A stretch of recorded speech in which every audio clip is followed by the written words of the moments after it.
Hi everyone, I'm Sarah Catterall and I'm the Education Officer at Goulbourn Museum, and today I'll be giving you a short tutorial on how to participate in a Zoom meeting.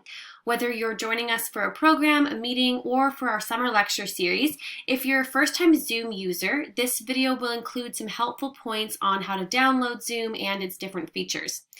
If you're watching this video while you're actively trying to join a Zoom meeting, feel free to pause where needed before moving on to the next step. So, step one, downloading Zoom. If you have never used Zoom before, you will need to download the software to your computer. It's very simple and it prompts you through each step, but it can take a few minutes to set up. So we recommend installing Zoom in advance of the virtual event, and here is how to do it. So step one, you will have received an email link from the Goulbourn Museum to join a Zoom meeting. And it's going to look something like this.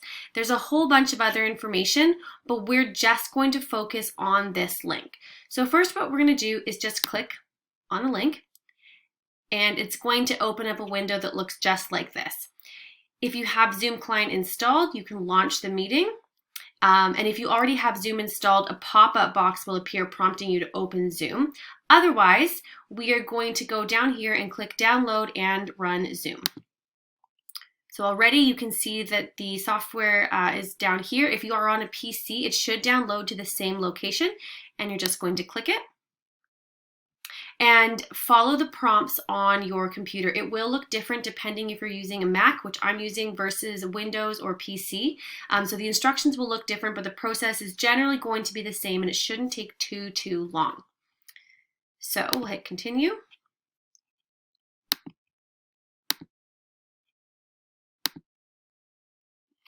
And if I'm on a Mac, I just need to enter a password. Oh, that's the wrong password.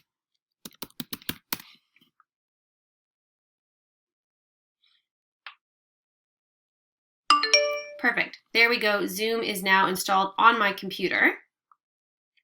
So what will happen is the meeting will either automatically launch, or you just need to return back to this screen right here, and we can go down here and we can select Launch Meeting. Now this pop-up window appears, the one I mentioned earlier, and we're going to hit Open Zoom. And it's asked for my name. I'm just going to use Sarah for today, and I'm going to hit Join the Meeting. Perfect. Okay, so now you will see a white screen that has the meeting information and some icons. So we're just doing a test right now. The host is Goulbourn Museum, and this is the link that you selected earlier. So first things first, you want to make sure that your audio is on. So you'll move your mouse down to the bottom left corner to this microphone symbol.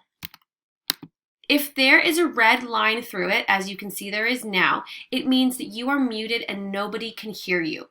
If you click on the symbol, the red line disappears, and now people can hear you.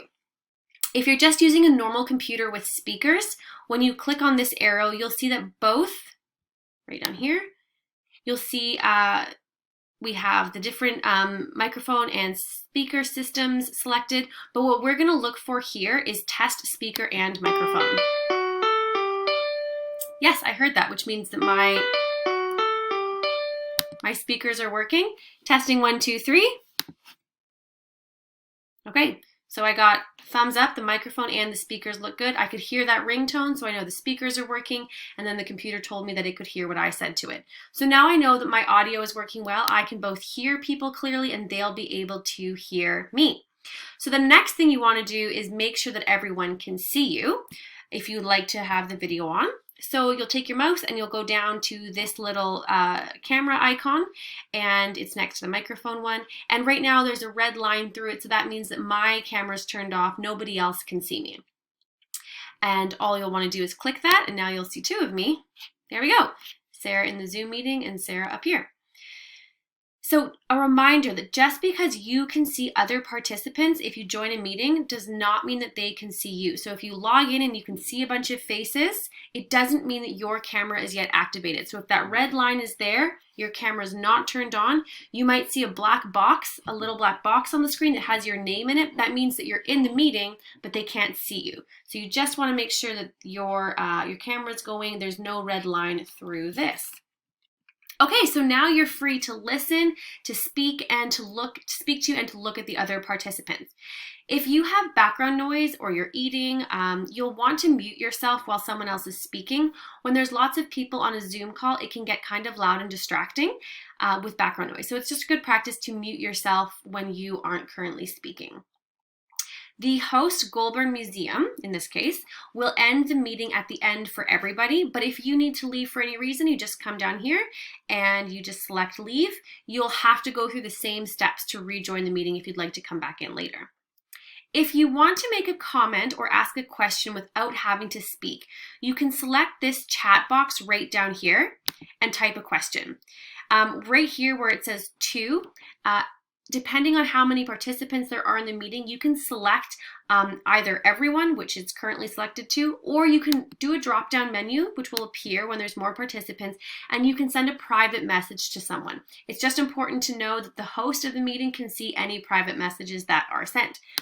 But you can type your message here and say hello and hit send, and now everyone can see that you have typed, and you can say, I have a question. And that way you can communicate your questions or your comments without having to speak. It can be a little hard sometimes to get your voice in when there's lots of people talking in a meeting, so this is a really good feature to use as well. Thank you so much for watching. If you have any questions or concerns or anything that you'd like to just share with us, please email us at register@goulbournmuseum.ca. And thank you so much for joining the Goulbourn Museum for this virtual event.